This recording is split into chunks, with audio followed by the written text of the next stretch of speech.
Oh, we're live. We're live. All right, guys.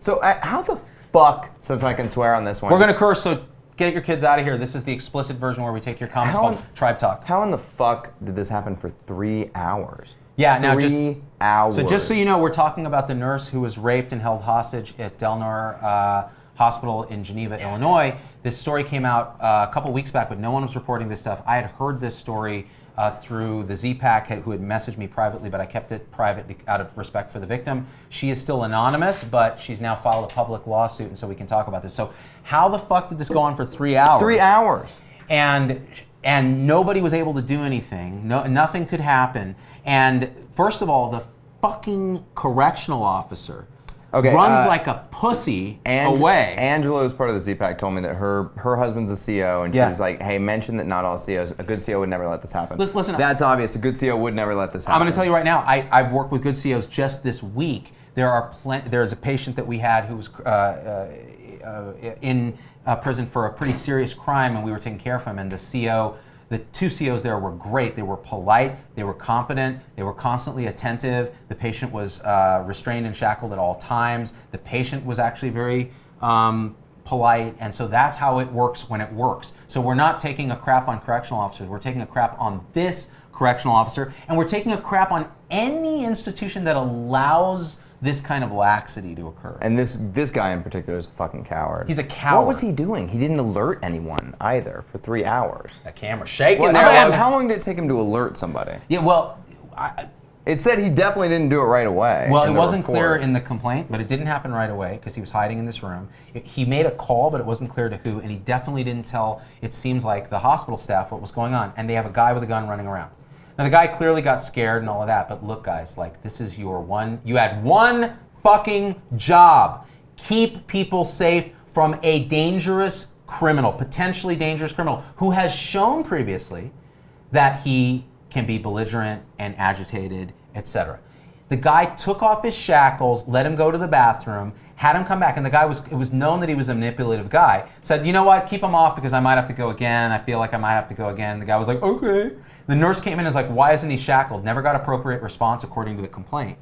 Like, again, no one listens to the nurses, no one protects the nurses, and when shit goes down, they're like, oh, heroic situation saved, everybody's fine. No, this nurse got brutalized and raped. No one reports it until she goes and has to sue. I lost the commenter's name, but on the last cast, somebody said, don't make me tell you about the time I was assaulted by a patient's family member and administration made me apologize to the family. Motherfucker.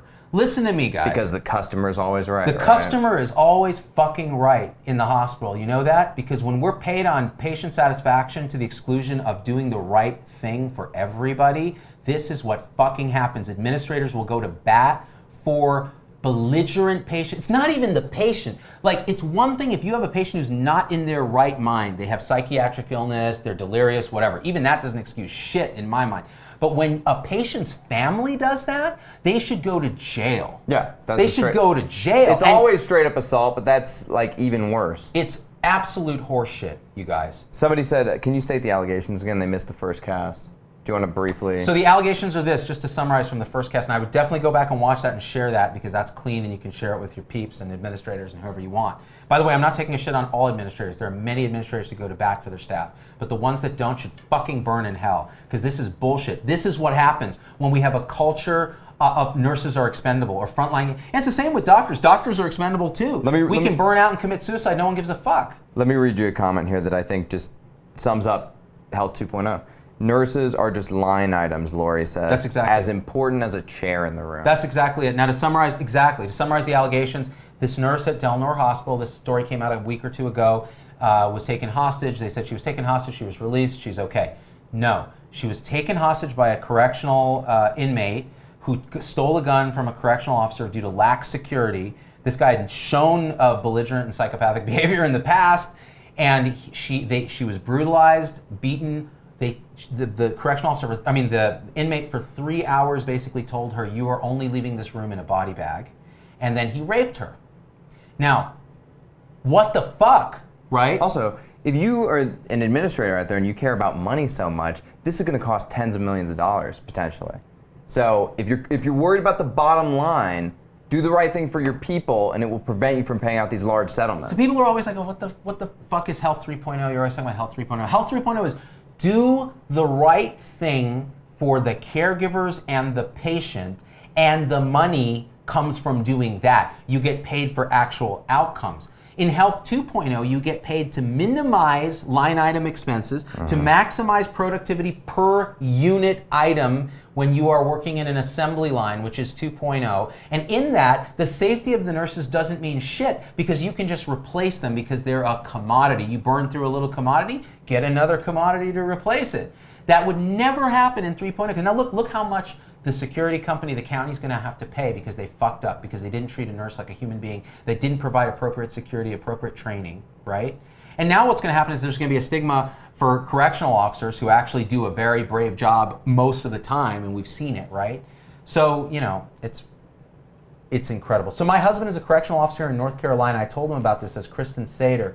He flipped out. There are good ones and there are bad ones, but please people, not all of the correctional officers are bad, but perfect example of horrible training when it comes to protecting us from rapists. That's exactly right, Kristen. Logan. And mad love to the correctional officers who do their job. Logan's trained in gun safety. What do you think? I mean, police departments that have a good budget and train correctly, they'll, thank you, Z.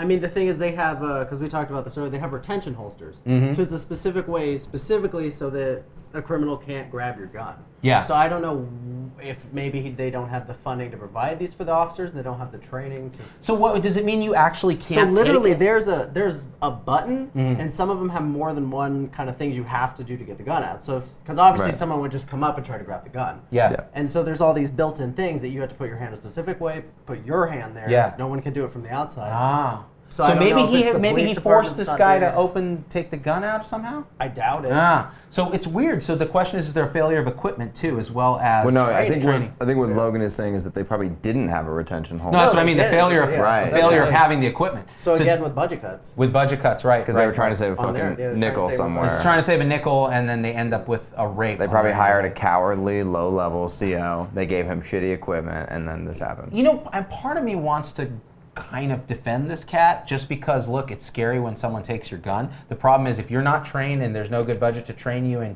everyone else around you is behaving like a dipshit, meaning the other correctional officers, then of course the bar is low. Fuck that. But I I mean, can defend him up until the point where he doesn't tell anybody what's going on. Well, that's fucked up. But then he's not trained, he's scared, he's in a panic mode. But a that's your pussy. job, you know, No, I to mean, protect you're- others. That's well, literally your job. You signed up for that. You signed up for it. So I'll tell you one thing, one of my pet peeves is when people don't fucking do their job. Right. So in other words, they don't take pride in what they do. Like you have a job, I don't care what it is. If you do it to the topmost of your abilities and you take pride in it, then I will go to bat for you any day, no matter what your job is, and you have my respect. If you don't, then fuck you, Right. because why do you even exist? Like, if you're doing a job you don't like, do your best to try to find a different job. Yeah, the more I think about this, I can't defend this guy at all. This guy caused the problem, and then he abetted it. Fuck this guy.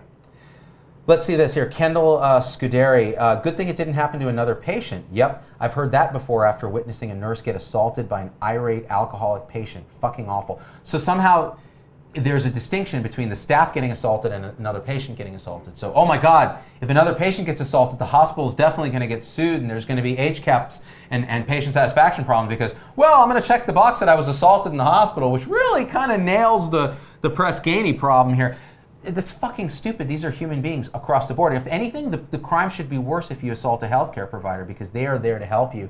And it's like if you walked into a church and you hit a priest, you're going to burn in hell, but B, you're going to go to jail. This is a comment that talks about Logan's comment. Kayla Walter says, you don't have to have funding for that. My husband is a cop and has a retention holster.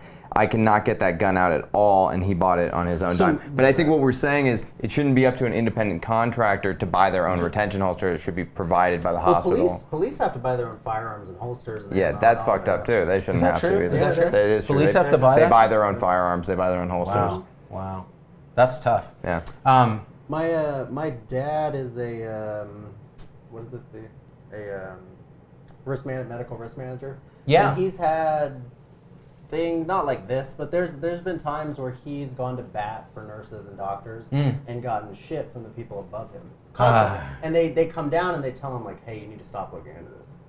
Holy Like, fuck. we need to stop. How many people share stories about where you've been fucked over by higher ups trying to go to bat for clinicians and frontline providers? in terms of issues around assault and violence. By the way, this is like have you realized what a thing this is? Like, I get so many messages from people who are like, I was hit, I was punched, no one cares. The district attorney didn't want to prosecute it. Can I tell you a story? Yeah. The first time my wife got physically assaulted to a significant degree where she came home with a bruise, she told me about it. I was pissed, obviously, like I said in the other cast. But I said, is this the first time this has happened? She said, this happens all the time. And she had viewed it as a normal part of her job up until that point, working in the ER, and she hadn't expressed it to me most of the time. Somebody had lashed out and like, one of those kind of things. She hadn't expressed it to me at all. And that kind of shit happens all the time. You know, and a 90-year-old woman who's sundowning is going to punch you. And they're going to punch you hard because they don't know where they are. There was a comment from the last one that I bookmarked that was, this nurse carries a concealed .380 with a laser sight on the job. Yes, I've been shot before and it will never happen again. Holy shit. Is it that bad? I think that's an extreme, but I think there are some people who have experienced that. I mean, I know that one of the nurses who used to work at Turntable actually wanted to carry a concealed weapon in the clinic because we were in a downtown location and she's been the victim of crime before. So you can understand the psychology that goes into that feeling of needing to be defended. I mean, this is fascinating. What do you do? Hey, Z, so what do you do? Do you file every fucking report? Do you press charges on every single incident?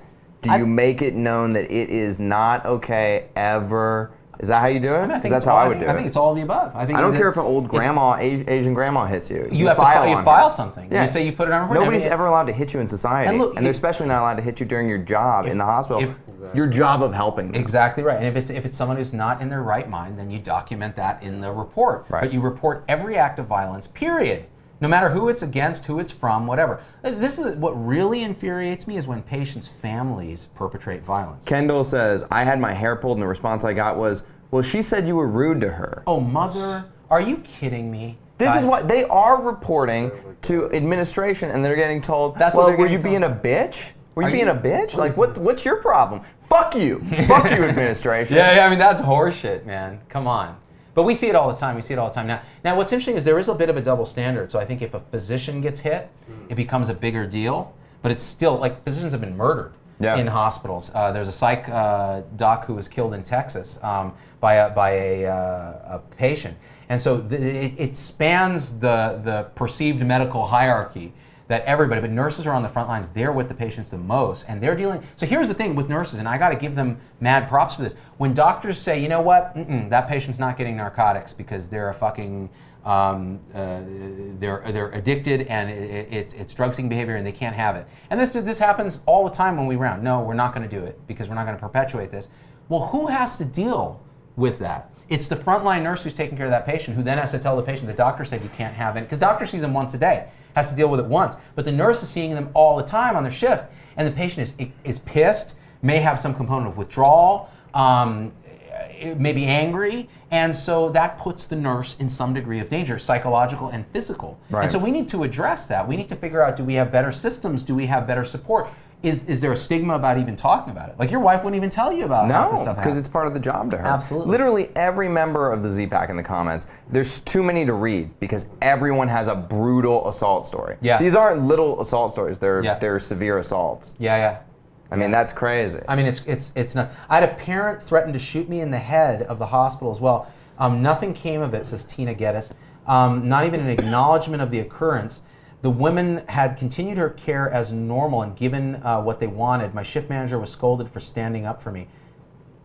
I mean, how do you even respond to that? Jen Whitman says, also regarding self-defense, we're told we can't hit back because that would be assault. What in the actual fuck? Right, so you can't defend yourself. Yeah. Now again, like you don't want big full-on brawls happening in the hospital, so maybe we train everybody in some degree of self-defense. Krav Maga. They have a lot of, like, especially for this, they specifically teach like how to disable somebody's weapon. Right. So I have female friends and they love it. And So it's not just punch someone in the balls. No, it's like how to hit somebody in the nut. Yeah. Hit somebody in the nuts, hit him in the throat, drop him. Or jujitsu. Or jujitsu. Get him in a choke. But this is expensive stuff to train, you guys. Like, and it takes time. When nurses are a line item, then who's going to pay for this? But now in 3.0, if you don't pay for this or you don't have mechanisms, you're going to lose because partially. So here's a theory on 3.0 that I have. Part of the way you get paid is that there are physician and nurse and caregiver surveys.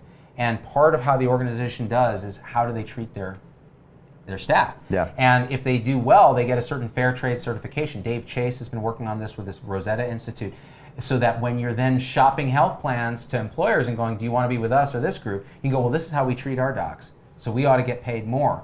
Because our docs and our nurses and our staff are happy, therefore all the data says our patients do better. And so to do that, you have to spend a little more to get paid. That's how it ought to be. All the incentives align. That's Health 3.0 that we're trying to build. Let's see. What do you think about the excuses of dementia, old age, anesthesia, the patients who abuse nurses? We are taught to excuse that behavior, but it still hurts us. Mallory Christofferson. So Mallory, it is tough because these patients really are, and I've dealt with these patients constantly. They will try to slug you, they'll punch you, they'll hit you, they'll pinch you, and they're not in their right minds, many of them. Post anesthesia, and sometimes it's an excuse for someone who is in their right mind, but generally it's not. We need better training, we need better understanding of situational awareness of when a patient is not safe. We need better support, better staffing. If it's one nurse trying to deal with a combative patient, that's much more difficult than if you're better staffed. And it speaks to the correctional officer thing too. There have been some comments about how there really ought to be 2 COs in a room with a patient, one to kind of manage the patient, the other to have a gun. And be safe. And that's what normally happens. So when I rounded this week at UMC, that was what, we had 2 correctional officers in the room. They were both alert, oriented, they were there. Yeah, why is there one dipshit at this hospital who hides in the other room? Yeah, this was a fuck up. It was a major fuck monumental. And look what's resulted now. You have someone who's dedicated her life to taking care of people who is scarred. And you know, I hope they settle for a lot of money with her, because it's not going to help, but it will be a signal to others to say, don't fuck this up like they did here, right? Yeah. Yeah, because money talks in 2.0. Money freaking talks like nothing else does. We're told that this kind of crap is expected for EMS providers as well, like paramedics, EMTs, etc. If it happens, patient first. We were taught self-safety, partner safety, then and only then patient safety. I agree with that. You have to take care of your team. If you guys are in danger, you prioritize that first, and then the patient, because a lot of times the patient, that's a conduit for the danger, right? But again, we do our best. It's hard, and you don't want to abandon your patient in an unsafe situation. But again, these are people who are there to take care of people, and they need to be protected. With all these comments, why aren't we lobbying Congress? Right. Do you think Congress is going to fucking listen to people who have no money? That's the thing. No, when have they ever? You got to hit the corporations in their You hit them in the wallet. So you go, you know what? Under a Health 3.0 fair trade certification, Del Nor Hospital fails because it allowed this to happen for whatever mechanism. So now they're going to be like, when the correctional officers come in, they're like, why the fuck aren't there 2 of those guys? Why? Where's the retention holster? What's our staffing ratio? Is our staffing ratio safe? Because otherwise, our physician and nursing surveys are going to be shitty, and we're going to go down in the rankings in terms of how we get paid. And that's ideally how it ought to be. My best friend was hit in the face by a patient who comes in drunk weekly. She pressed assault charges and got an email from our director that HR was not happy that she did so. Lori Domangu. Lori, you know what they should tell the HR people? Is like, hey, can you hear this? Let me just go ahead and I'll turn it up for you. Yeah, and then I'll bring it back. Yeah, I'm in 3rd grade. What? This is our chance to be unleashed, Tom Heineber. 4-point restraints. I just don't get how if you assault a police officer, it's 10 years in prison, but you hit a nurse or a doctor, it's nothing. To shut up. It's nothing. Yeah. It's not true though. I mean, you can assault a police officer and they will be lenient on you in some cases, and police officers have to deal with this also. Is that true? Yeah, because my mother's bipolar, and I watched her physically assault a police officer, and she got charges against her, but. They dropped them. I mean, they didn't drop them, no, but they went easy on her in court because of her mental illness. Well, she was mentally ill, and it's similar with patients who are delirious, mentally ill, etc. I think there should be some leniency for that, but it should still be reported. It should still be pursued, because otherwise what we do is we set a culture of laxity on this stuff. Like, oh, it's just part of the job. Yeah, patients be crazy. They set a culture of the bottom line, man. That's what they set. Yeah. You know what?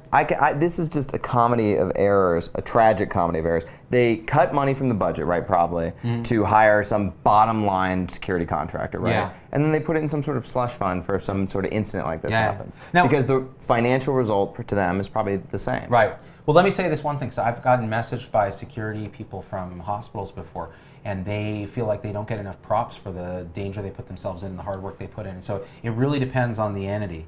And I've met like at Stanford, the security guys, man, they will go to bat for you. They will They will take care of business. But don't you think it's some sort of situation where diffusion of responsibility obviously played a huge role in allowing this to happen? Oh, well, the sheriffs are going to handle that. Yeah, exactly. Yeah, and now that's why everyone's they got that covered. That's why everyone's getting sued. Here's an interesting comment. Julie Zablocki, Ascension Health has a zero tolerance for violence against RNs or PCTs or any healthcare worker. Very proud to be a part of this healthcare system. Is that true, guys? Anyone at Ascension Health, weigh in, because if that's true, we need to celebrate what Ascension is doing.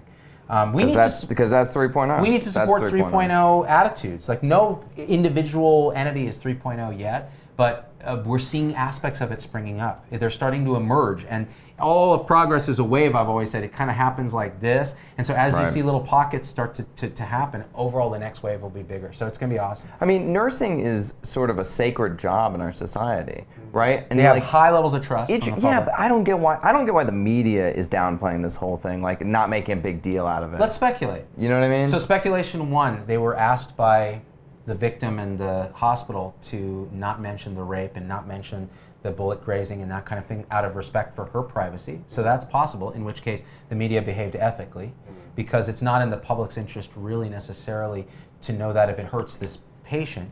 However, if they were asked by the administration to cover that up against the patient's wishes, then that is a crime and should be reported on and exposed. Because that's a dereliction of the media's duty to expose truth in situations and report what is fact. So I don't know, guys. We're going to figure this out as it evolves. I'll tell you this again. I knew day one what had happened because people on the ground, thank you Z-Packers within the organization, had just private messaged me under condition of anonymity and said, do not repeat this. They just wanted me to know. What about this? Yeah. What about subverting the system and going straight to PD every time? You don't tell admin. You tell the police department because you were assaulted and that's a crime. You don't bring it to your boss, you bring it to the police. I would just go right around them. I would endorse that in the sense that this is a crime. It's a physical crime against your person. It happened at your job, but that doesn't mean you need to tell your administrator first. It means you call the police. Well, alert administration second. Say I called the police. They're coming. Yeah, and then you call. I got assaulted by this patient. Call risk management. Guess what? There's going to be a police report. Yep. But then what's going to happen? They're going to brand you a troublemaker. Yeah. Oh, that Z. He's always making up stories. Somebody tickled him, and he was like, "I'm bleeding." That's what they're going to say. Yeah, exactly. I'm like, I don't give a fuck. I will go to a different facility. This is the thing, and I made a comment the other day, and I got shot on for it. I said, there's plenty of jobs in healthcare. If people are treating you like shit, go to a different job. And then people were like, that's not true. Radiology techs, XYZ, different things that are hard to find. But the thing is, how much do you suffer bullshit before you say, fuck you guys? I've had many people message me saying, look, you got me so pissed off, I left my job. I found a much better job. It was across the street.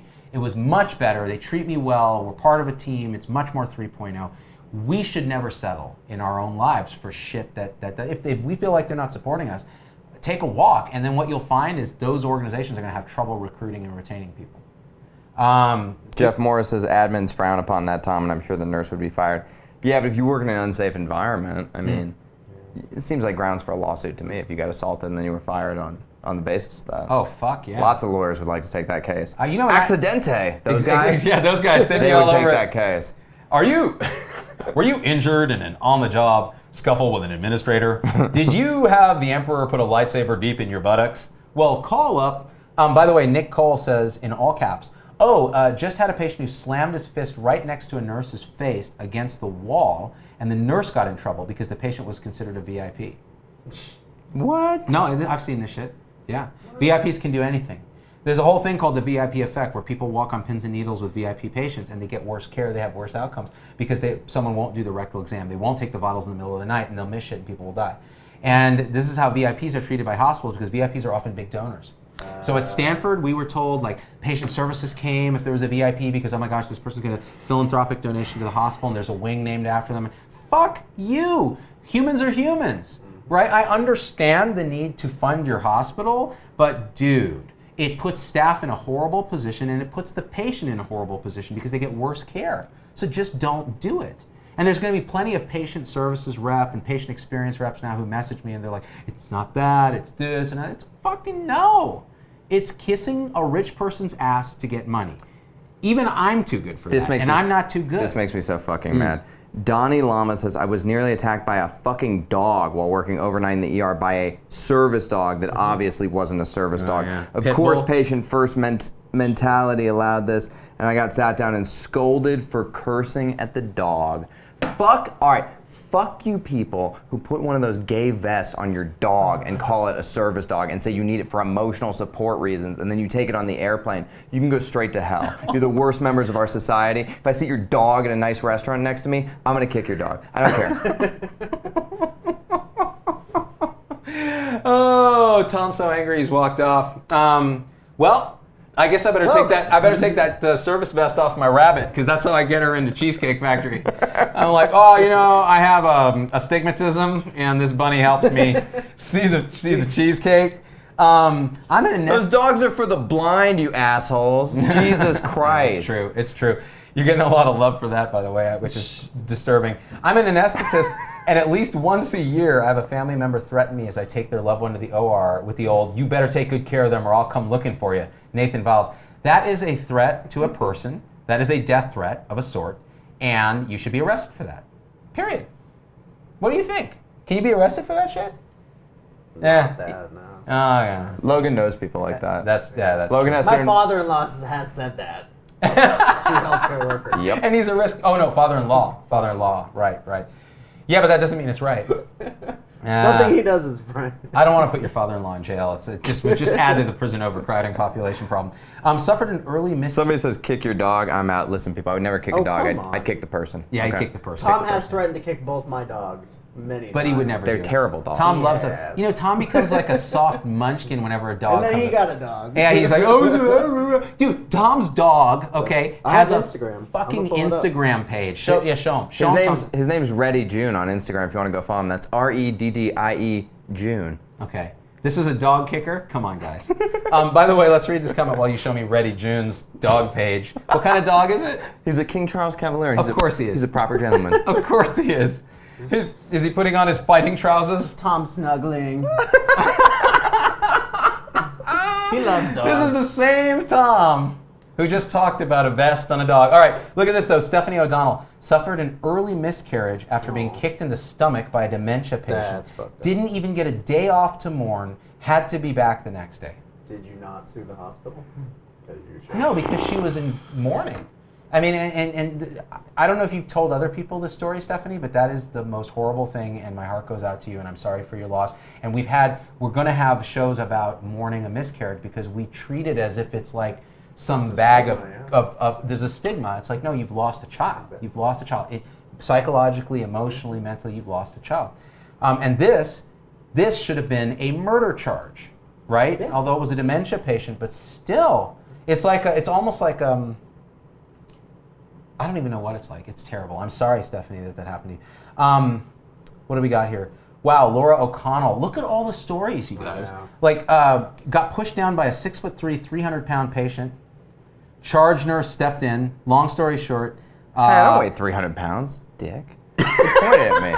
I was pointing over your shoulder. I'm a slim- Combined, you guys weigh 300. I'm a slim 240. That's pretty good. That's pretty good. Hey, by the way, people have been commenting that you're looking kind of ripped. Are you lifting, bro? Yeah, I've been lifted, bro. There it is. There it is. So long story short, says Laura O'Connell, he tried suing the hospital, and we had to go through sensitivity and psych training. What the shit is that? Come on, motherfuckers. Where do we live? Sensitivity training. Well, doesn't this all get back to the fact that hospitals are just a dumping ground for the worst problems in our society? Well, the problem is that Social admits, like we were talking about the other day. Our healthcare system has absorbed societal problems that society won't fucking deal with. Yeah. We don't deal with societal problems. Where do they come? UMC Hospital, the county, and then we deal with them there. Now, I mean, look at this. Vanessa Graziano says, on top of being groped and hit on, right? Like, I am constantly groped and hit on in the hospital. Constantly. Here too. Like, Tom, his hand is never not on my butt. Right now, you can't even see his hand. There it is. No, but it's true, guys. Like, between the sexual harassment, the physical harassment, like, and we have a tolerance policy that's like, here's the threshold for us getting pissed about it. It's crazy. Although in the Dear Nurses video, I am the hand that goes up Z's gluteal cleft. It's true. If you guys have seen Dear Nurses, that's right. Being groped by a man. I just started following Tom's dog on Instagram. Oh, hell yeah. Listen, if you guys want to get over this and heal, Follow my dog on Instagram because he's cute as shit. You are the worst opportunist. It's like, you know what, Z? We're going to use this thing about this nurse who was brutalized to really promote my dog's Instagram page. That's what takes it to the next level. You know, and I endorse it. Because his dog is adorable. His dog is adorable. I highly endorse it. Let's come back to the end here and see where we are. Do you think hospitals should be treating inmates? Yes, I do. And I'll tell you why. Because inmates are patients. The correctional care system is strapped and tough. They do the best job they can, but a lot of times they do need care in the hospital. A lot of times it's manipulative and all that. We call it incarceritis. So the patient they want to get out, so they complain of chest pain or they swallow a boot or whatever the hell happened with this guy. So, but when they come in, what I found almost exclusively is they are very grateful, they are very courteous, and oftentimes they're quite scared of things like needles. Like we had a patient a while back who had actually stabbed someone. That was his crime, and he would not get an injection because he was so scared of needles. And so you just kind of, it's weird.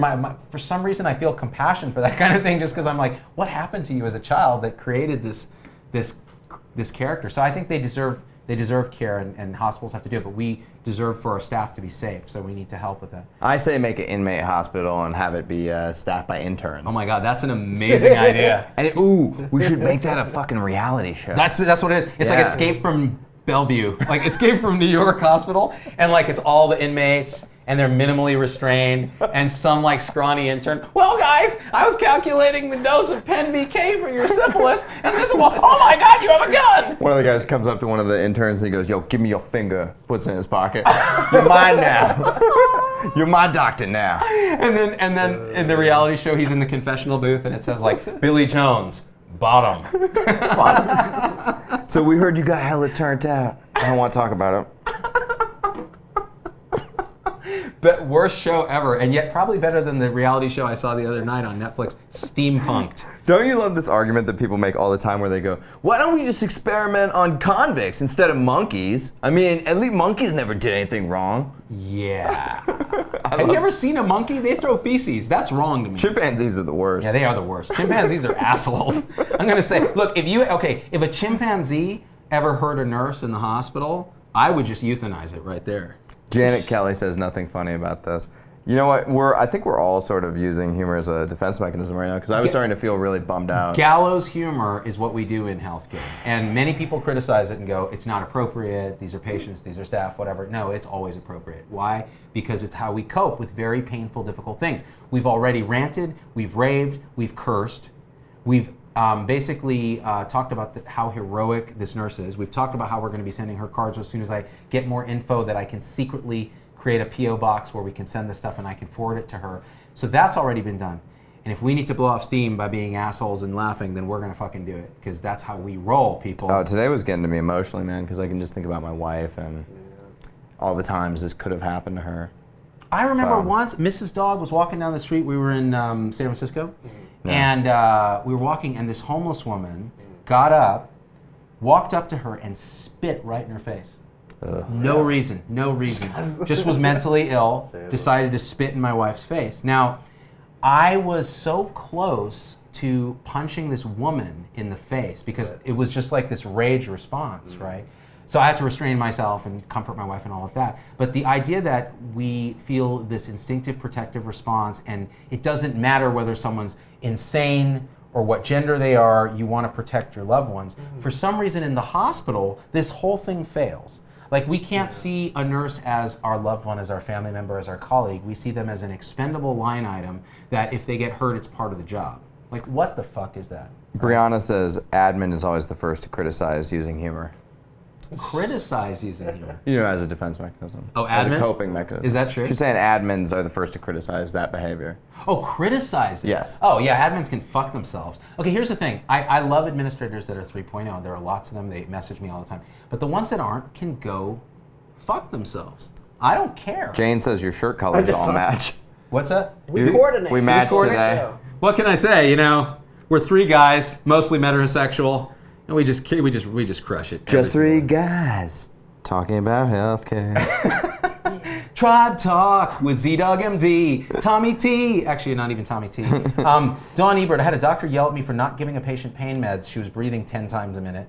And when I tried to, that's slow by the way. I know, I can tell. When I tried to explain this to him, he cussed at me and told me to do what I'm told like a good puppy. Wow. I got your puppy right here. Yeah, not okay, Don. How we treat each other. Jesus Christ, man. That sets, no, welcome to healthcare, dude. You can't do that shit at McDonald's. You can't do that Why do you shit at think McDonald's. this is why Aziz always talking about the hierarchical nature of healthcare? Yep. Like, you can treat each other poorly, or while people think they can treat each other poorly. No, they do. In this system. They get a pass for treating each other like shit. It's part of the culture. It's fucking stupid, and it has no place in 3.0. Are we done with this shit, Tom? What's I think the we're deal? done. We're done. You guys, thank you for your comments. Everybody get a concealed weapons permit. Don't listen to Logan. Just letting you know. Unless you want to. Do it. I still don't like guns. Tommy T, any parting words? Follow my dog on Instagram. He's mad cute. Once again, that's Reddy June, REDDIE June, on Instagram. And my pitch to y'all, we have an Amazon affiliate link. If you shop through that link on Amazon, you don't pay any more, but some of that money comes to us and we can fund this show and grow it and give us a voice. Thank you guys for being a part of this and I'm sorry we curse so much, but that's Tribe Talk. If you want to see the clean version, watch the first clip that we did and share that one. And then this is where we come to be us. All right, guys, we love you. Peace out.